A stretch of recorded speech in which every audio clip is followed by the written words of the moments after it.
और अब बात दिन की सबसे बड़ी खबर की। क्या भारत और चीन जंग की तरफ एक कदम और आगे बढ़ गए हैं? यह सवाल इसलिए उठा क्योंकि भारत चीन सीमा पर 45 साल के बाद गोली चल गई है। भारतीय सेना के मुताबिक सोमवार शाम को चीनी सेना ने भारत की एक फॉरवर्ड पोजीशन के करीब आने की कोशिश की और डराने के इरादे से हवाई फायरिंग कर दी, लेकिन चीन ने उल्टा भारत पर ही वार्निंग शॉट्स फायर करने का आरोप लगा डाला है। फायरिंग के बाद से ही रेजांगला के करीब मुखपरी हिल पर चीनी सैनिक भाले और दूसरे हथियार लेकर भारतीय सेना से कुछ मीटर की दूरी पर जमे हुए हैं, जिससे दोनों देशों के बीच स्टैंड ऑफ की स्थिति बनी हुई है।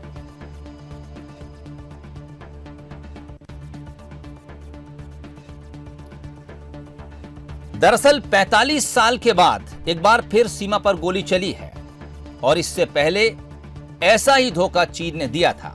दोनों देशों की सीमा पर इससे पहले 45 साल पहले गोली चली थी। 20 अक्टूबर 1975 का वो दिन था। अरुणाचल प्रदेश के तुलुंग ला में चीन ने असम राइफल की पेट्रोलिंग पार्टी पर धोखे से एम्बुश लगाकर हमला बोल दिया था। इसमें भारत के 4 जवान शहीद हुए थे। वहीं इसी साल जून में गलवान में दोनों देशों के बीच हुई झड़प में हमारे 20 सैनिकों की शहादत हुई थी।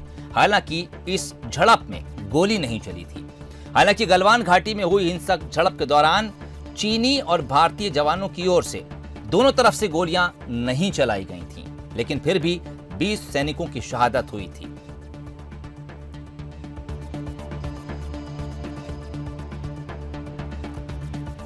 और चलिए अब आपको वो वजह भी बताते हैं कि दरअसल पैंगोंग में चीन आखिर बौखला क्यों रहा है। पहली बड़ी वजह, ब्लैक टॉप और हेलमेट टॉप पर भारतीय सेना के मजबूत पोजीशन लेने के बाद चीन की पोस्ट भारतीय फायरिंग रेंज में है।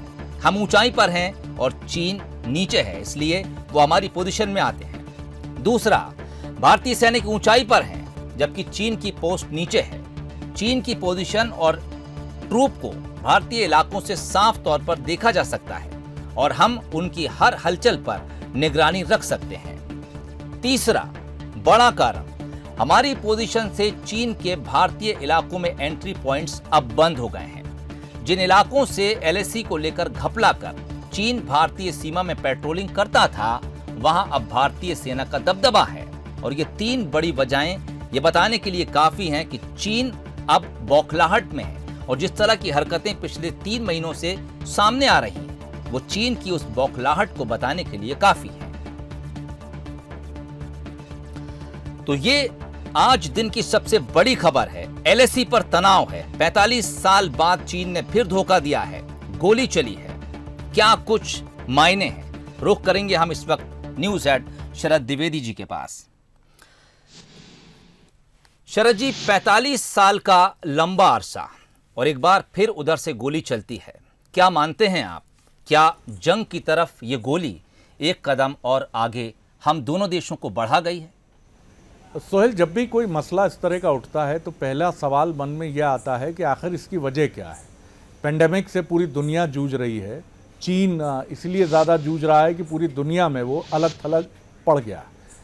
भारत भी पेंडेमिक से इस समय गले गले तक हम कोरोना से जूझ रहे हैं और रास्ता ढूंढ रहे हैं आगे बढ़ने का। ऐसे में एशिया की 2 महाशक्तियों के बीच की ये तकरार बढ़ती क्यों चली जा रही है, ये बड़ा सवाल है। क्या चीन लड़ाई चाहता है? क्या भारत भी युद्ध से इसका समाधान चाहता है? ये सवाल आपके, हमारे और करोड़ों लोगों के मन में है कि आखिर ऐसा क्यों हो रहा है। बड़ा सवाल यही है, क्या भारत युद्ध चाहता है? तो जवाब साफ है कि बिल्कुल नहीं। भारत की न ये नीति रही है, न भारत ये युद्ध की तरफ बढ़ना चाहता है। अगर हम चीन की हिस्ट्री को देखें तो जो सामरिक और रक्षा विशेषज्ञ हैं उनका कहना है 3 कारण समझ में आते हैं। पहला तो 1962 की लड़ाई से लेकर अब तक चीन सीमा विवाद को लेकर जिस तरह गिरगिट की तरह रंग बदलता रहा है, ये बताता है कि सीमा विवाद को लेकर उसकी नीति बहुत ही अविश्वसनीय और बहुत ही भड़काने वाली रहती है, न सिर्फ भारत के साथ बल्कि उन तमाम मुल्कों के साथ जिससे चीन की सीमाएं लगती हैं। दूसरा मसला ये है कि पेंडेमिक की जिस तरह की सिचुएशन बनी है, चीन को ये लग रहा है कि भारत अमेरिका के इशारे पर चीन को दबाने की कोशिश कर रहा है और उसकी व्यापारिक नीतियों पर वो चोट कर रहा है, क्योंकि अमेरिका ऐसा चाहता है, क्योंकि चीन एक आर्थिक महाशक्ति दुनिया की बनने की तरफ तेजी से बढ़ रहा था पेंडेमिक के पहले। और तीसरी जो बात समझ में आती है कि चीन को ये भी डर है कि कहीं ऐसी स्थितियां न बने कि वो पीछे चला जाए, पिछड़ जाए, और उसकी वजह से जो हालात इस समय चीन में हैं, एक बहुत जिनपिंग की महत्वाकांक्षी योजना थी BRI कॉरिडोर, जिसमें अरबों डॉलर का उसमें इन्वेस्टमेंट हो चुका है, लेकिन वो ठप पड़ गई है। तो चीन में बेरोजगारी, लोगों के सामने आगे का रास्ता नहीं, तो ध्यान बांटने की भी एक कोशिश ये सीमा विवाद माना जा रहा है। लेकिन क्या हम युद्ध की तरफ बढ़ रहे हैं, ये कहना जल्दबाजी होगा।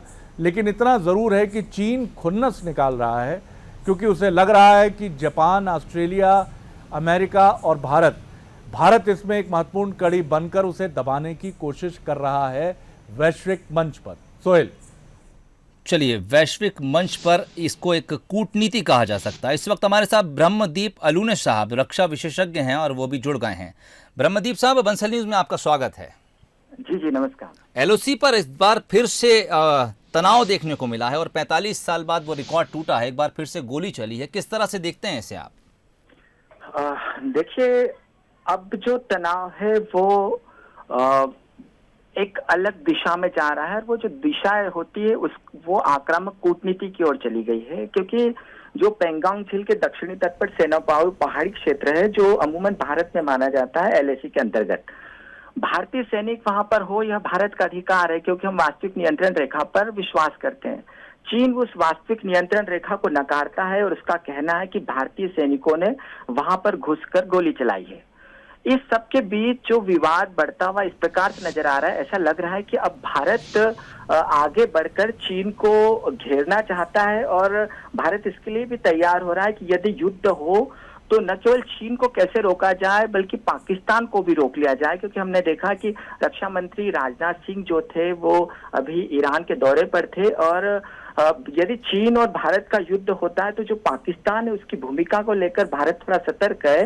इसीलिए रक्षा मंत्री राजनाथ सिंह ने ईरान का दौरा किया, और उसके साथ साथ जो हमारे विदेश मंत्री जयशंकर हैं वो आज जो मास्को जा रहे हैं, उसके पहले वो ईरान जाने वाले हैं, और ईरान के जो राजनेता उनसे मिलने वाले हैं।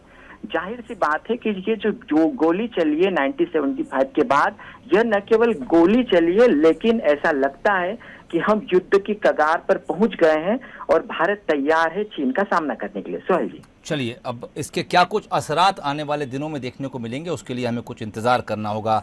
अलूने साहब, आपका और शरद जी, आप दोनों का बातचीत के लिए बहुत बहुत शुक्रिया। 45 साल के बाद, 1975 के बाद एक बार फिर LAC पर गोली चली है। भारतीय सेना का ये कहना है, ये दावा है कि ये गोली चाइना की तरफ से चलाई गई है। फॉरवर्ड पोजीशन के करीब आने की कोशिश की गई थी चीनी सेना की, और उसके बाद भारत ने ये दावा किया है कि चीनी सेना ने उसको रोकने के लिए हवाई फायरिंग की। हालांकि चीन की तरफ से ये कहा जा रहा है कि भारत ने वार्निंग शॉट्स फायर किया है।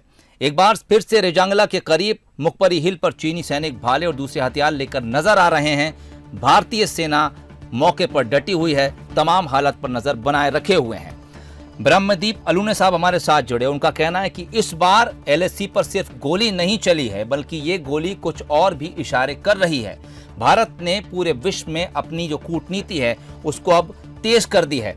तमाम इलाके जो भारत, चीन और उसके आसपास के दूसरे मुल्क हैं, अब भारत उनसे तेजी से संपर्क बना रहा है और आगे के लिए कोई ना कोई कूटनीति अब तैयार की जा रही है। उनका यह भी कहना है कि आने वाले समय में हम किसी जंग से, किसी युद्ध से इनकार नहीं कर सकते।